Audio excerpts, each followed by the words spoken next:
Ôtez pas tous, bien-aimés frères et sœurs. Je reviens encore sur les attentats à Kinshasa, dans la ville de Kinshasa.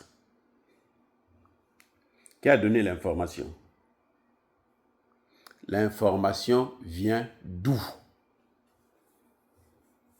Ça vient de l'ambassade des États-Unis, de l'ambassadrice. C'est l'ambassadrice des États-Unis qui a dit qu'attention, il y aura des attentats. Ah bon? Et il y a des gens qui vont croire qu'elle est en train de nous donner une information. Elle est en train de nous aider. Non, elle n'aide personne. Elle s'aide elle-même. Elle aide son pays. Les amis, vous allez trouver des gens qui vont dire non, c'est Paul Kagame avec la France. Paul Kagame n'opère pas comme ça. Pendant 30 ans, pourquoi il n'y a pas eu ça? Pendant 30 ans. Vous avez entendu parler des attentats en RDC là?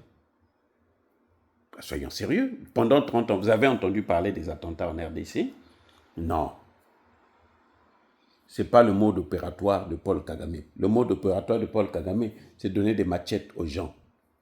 Comme on a vu avec les Kuluna, comme on a vu avec les bébés noirs au Congo-Brazzaville. Parce que quand ça vient à Kinshasa, après ça va traverser, c'est vite fait. S'il y a des attentats à Kinshasa, là, si ça commence à tonner là, tout le temps après attentat ici, attentat là, ça veut dire que le Congo-Brazzaville aussi est visé. Et le Congo-Brazzaville va tomber aussi dedans. Si ça n'a pas compris ça, c'est son problème. Les flatteurs là, ils pensent que bon, il faut toujours flatter pour ne pas... parce que bon, ils ont des avantages financiers et tout. Mais nous faisons la science politique. Parce que quand vous ne comprenez pas un phénomène, vous ne pouvez pas savoir comment le combattre. La Bible est claire. Ce n'est pas celui qui vous dit Seigneur, Seigneur, qui forcément rentrera dans le royaume des cieux. Il y en a qui sont des faux.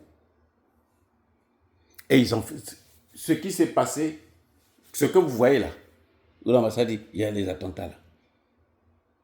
C'est encore les mêmes qui veulent chasser, décourager les Chinois, les Indiens, les Iraniens, les Russes et autres pour qu'ils quittent le pays.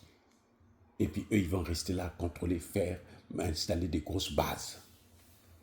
Ce qu'ils ont échoué dans le Sahel, au Mali, au Burkina et au Niger, c'est ça qu'ils veulent maintenant mettre à Kinshasa. Ah, hé maman, j'ai dit ce qu'ils n'ont pas pu faire au Mali, c'est au Burkina Faso, au Niger, ils veulent maintenant le faire à Kinshasa. Mais si les Congolais n'ont pas compris, si le président Tshisekedi n'a pas compris, tant pis pour lui. Je vous dis, avec ces gens-là, quand tu manges avec eux, il faut toujours avoir un bâton dans la main. À tout moment, il va prendre ta part aussi, il va manger. Il va sauter sur ta part. Donc, il faut avoir le bâton pour taper. Bref, je veux dire quoi? Vous savez ce qui se passe aujourd'hui en Haïti? Port-au-Prince est ingouvernable. Port-au-Prince est gouverné par des groupes terreau-terreau. Hein? Eux-mêmes, ils les appellent des gangs. Pour faire la différence avec ceux qu'ils ont amenés dans le Sahel. Des gangs. Ces gangs-là, aucun n'a jamais mis pied, les grands patrons de ces gangs-là. Hein? Les gens comme Barbecue et tout machin. Ils n'ont jamais mis pied aux États-Unis. Mais les armes qu'ils utilisent, vous savez d'où ça vient? Ça ne vient pas de la Russie, ça vient de l'Occident. Toutes leurs armes, plus de 6000, ça vient de l'Occident. Et ils ont le contrôle de Port-au-Prince. Avec bien sûr la complicité du gouvernement haïtien. C'est leur façon d'opérer. Je vous ai dit que Pour lui sacrifier Lumumba, il a fallu le feu vert des mêmes. Ce n'est pas seulement les Belges, les patrons des Belges là étaient là aussi. C'est lui qui a sacrifié le service de renseignement, qui a dit, il est là-bas, prenez-le là-bas. Et puis les Belges ont fait l'opération. Pendant 32 ans, Mobutu régnait avec eux pour empêcher que le Congo ne se développe. 32 ans. Quand ils ont vu que le vent de la démocratie était en train de venir et que Mobutu, la population en avait trop, elle en avait marre, voulait maintenant s'en débarrasser. Et ils ont dit non, non, non, si la population prend le contrôle, nous on va perdre. Donc nous-mêmes, on va le chasser.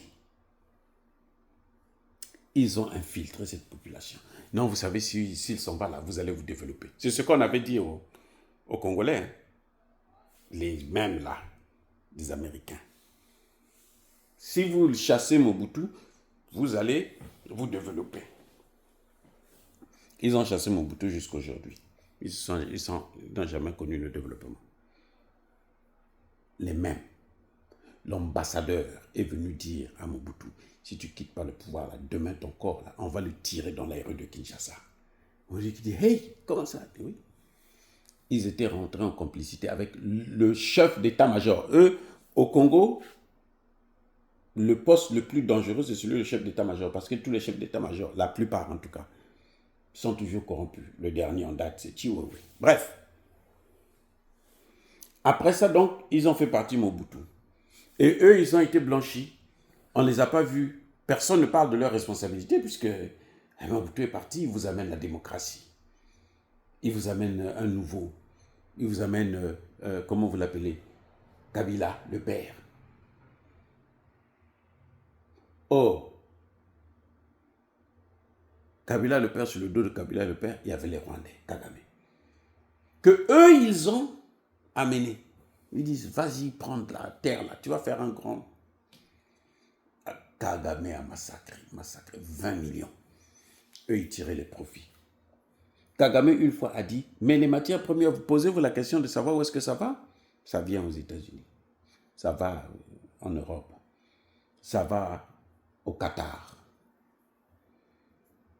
Maintenant, quand ils ont vu que le Congo, Tshisekedi a circulé, Tshisekedi était prêt à maintenant voir avec les Russes et les Chinois,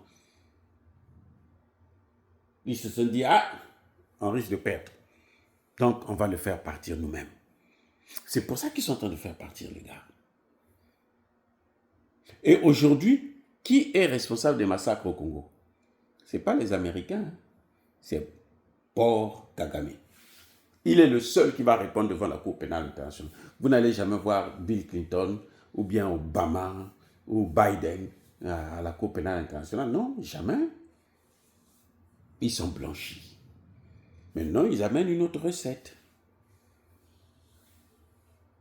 On nous amène une autre recette. Les attentats. Là maintenant, on veut mettre des bases, faire de grandes bases. Il y a la terre, il y a l'espace. On met des grandes bases militaires. Et quand on va mettre des grandes bases, on contrôle le pays. Et puis qu'est-ce qu'on va faire? On va le couper. Alors que les Congolais, c'est ce qu'ils veulent aujourd'hui. L'armée congolaise veut des armes. Mais ils n'en ont pas. Ils n'en ont pas. Ils vont vous donner quoi? Les F-16? Les F-16 ont fait leur preuve là, en Ukraine là. On a vu ce que c'est. Ça se trouve dans des musées en Russie. Vous savez ça, non? Les F-35 là. Les Iraniens en ont abattu. Les Houthis en ont abattu.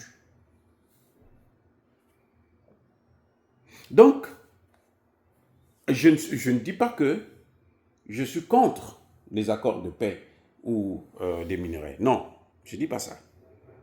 Je dis que nous devons être vigilants. Ne faites pas semblant comme si rien ne se passait. Les mêmes là, ils ont fait ça ailleurs, ils feront ça aussi en RDC. Ici, ils ont fait ça au Mali. Les Maliens sont des frères des Congolais. Hein? Il y a un problème entre les Maliens et les Congolais. Ce n'est pas des Noirs. C'est pas la même famille. Donc, s'ils ont fait ça là-bas, ils vont faire ça aussi au Congo. S'ils ont fait ça en Haïti, mais ils vont faire ça aussi au Congo. Citez-moi une seule guerre dans le monde où ils ne sont pas impliqués. Le Soudan, la Libye, la Côte d'Ivoire. La Côte d'Ivoire, l'ambassadeur des États-Unis et l'ambassadeur de France, ils ont kidnappé le président de la commission électorale. Ils l'ont amené dans un hôtel, dit, bon, mais non, proclame les élections. Est-ce que vous entendez ça dans l'histoire? Dans les livres d'histoire, ça n'existe pas. Ils sont blanchis. Et pourtant, ce sont eux qui font la pagaille. Ils ont besoin de la RDC. Mais une RDC pauvre. Parce qu'une RDC riche, qui évolue, est une menace existentielle pour les États-Unis, pour les pays européens. Bref, pour l'OTAN et pour le G7. D'où ce que vous êtes en train de voir. Soyez bénis.